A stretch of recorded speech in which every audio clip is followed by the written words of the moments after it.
Olá, seja muito bem-vindo ao meu canal. Meu nome é Ângela Natel. Feliz 2024. Espero que sejamos cada vez mais livres, cada vez mais conscientes e cada vez mais responsáveis. Por isso, eu quero começar o ano com uma leitura muito especial, lançamento 2023, Descolonizando Afetos, experimentações sobre outras formas de amar, de Geni Nunes, a maravilhosa. Você pode também conferir a entrevista, né, a conversa que tive com Geni Nunes numa live aqui no canal, Descatequizar para Descolonizar. E eu quero agradecer, Geni, especialmente por ter me enviado esse exemplar de presente. Inclusive tem a dedicatória aqui da Geni, maravilhosa, né? E eu quero agradecer de coração.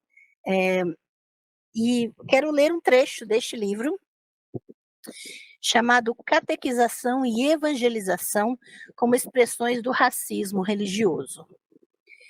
Temos com isso os primeiros marcos do racismo religioso, uma vez que, para esses missionários, as espiritualidades indígenas eram consideradas todas manifestações falsas, pecaminosas e demoníacas de fé. Proibir as demais formas de relação indígena fazia parte da imposição de sua monocultura. Até hoje, quem persegue, destrói, queima casas de reza indígenas e terreiros de matriz afro é munido dessa ideologia da monocultura da fé, que não admite a concomitância, que não consegue conviver com a diversidade. Nós, como povos indígenas, nunca tivemos o desejo de salvar os demais povos, convencendo-os à força de que seus deuses eram falsos e de que apenas os nossos eram verdadeiros. Não tivemos e não temos esse tipo de prática, porque as cosmogonias de nossos povos não nos orientam a isso. Não precisamos acreditar que as demais espiritualidades são falsas para validar as nossas. Não precisamos inventar um selvagem para nos sentirmos civilizados. Em outras palavras, não positivamos nossas diferenças de modo parasitário. Falar disso tudo importa para compreender o que anunciei antes. Por que a monogamia era e continua sendo tão central para o cristianismo? Monogamia, monoteísmo cristão e adultério. Se nos voltarmos às características desse Deus, percebemos que ele só se sente amado se é amado em caráter único, o que é exatamente o principal preceito da monogamia, a não concomitância de relações românticas como critério de fidelidade.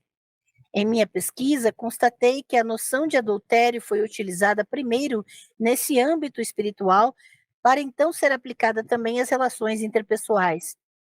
Há diversos trechos bíblicos nos quais se menciona o ciúme de Deus ao se ver traído pelo seu povo, em momentos em que esse povo estaria cultuando outros deuses ao mesmo tempo. Diante disso, é possível entender o motivo de a conversão cristã não admitir a possibilidade de múltiplas espiritualidades em sua base. Não se diz que esse é um dos caminhos entre muitos, mas o único caminho, a verdade e a vida. É um amor direcionado aos que se convertem, e embora haja nele a noção de livre-arbítrio, afirma-se que quem não crê já está condenado ao inferno. Esse direcionamento espiritual, segundo o qual só se prova que ama alguém se não amar outras pessoas em concomitância, é o que fundamenta a monogamia. Voltaremos mais tarde a esse ponto.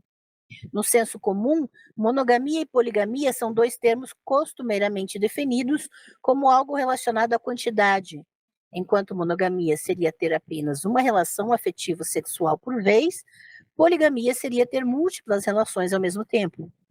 Essa compreensão é um dos maiores equívocos desse tema, e vou compartilhar o motivo pelo qual definir esse debate nesses termos esvazia o que cada palavra realmente significa. Em minha pesquisa nas cartas jesuíticas, fui percebendo que para os padres não bastava que uma relação fosse composta apenas de duas pessoas para ser tida como monogâmica. Era preciso muito mais. Para que uma relação pudesse ser definida como monogâmica, era necessário que atendesse ao princípio da indissolubilidade do vínculo, que mais tarde seria repaginado pelo amor romântico, na premissa do até que a morte os separe. Isso nos ajuda a entender por que o direito ao divórcio é tão recente no Brasil. Apenas na Constituição de 1988 ele foi estruturado na forma como conhecemos hoje. Para ilustrar o quanto a imposição da monogamia estava diretamente relacionada aos valores do monoteísmo cristão, compartilho aqui um trecho de uma carta escrita em 1633 pelo padre Diogo Ferrer, que afirma sobre indígenas Guarani: vivem juntos quanto tempo querem, e quando o marido quer se casar com outra mulher, deixa aquela, e o mesmo faz a mulher. E não parece que esses índios, em seu natural, conhecem a perpetuidade do matrimônio. A nenhum deles isso soa ofensivo. Em nosso povo, desde antes de 1500, já havia o entendimento de que se alguma das pessoas não quisesse mais permanecer naquela relação, ela tinha um livre direito de interrompê-la. As relações indígenas não se guiavam pela indissolubilidade do vínculo e também por isso não eram categorizadas como monogâmicas, ainda que fossem compostas de apenas duas pessoas. Reafirmo que nem a monogamia, nem não monogamia tem a ver com quantidade, mas com o modo como as relações acontecem, em que tempo, sobretudo.